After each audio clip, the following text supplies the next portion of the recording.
Gates open, that up and racing Domek. Draws for your lead, Sharp Cookie in second. Euromax down in third, followed by Okidoki. Then comes entry number 5, and that's Star of Manel, followed by Red Hot Water and Strong Boy.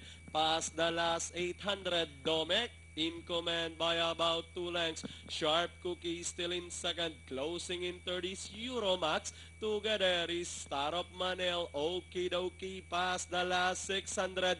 Domek still continues to dictate terms, running on the outside and throwing a challenge is Sharp Cookie. Closing in by the rail is the favorite Euromax as they turn for home.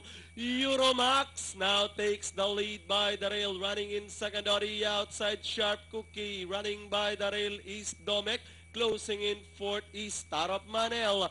With the last 150 more to run, Euromax this time by about 3 lengths. Sharp Cookie in second. And finally, Euromax, Sharp Cookie, Domek, Star of Manel, Strong Boy. Then comes Okidoki and Red Hot Water.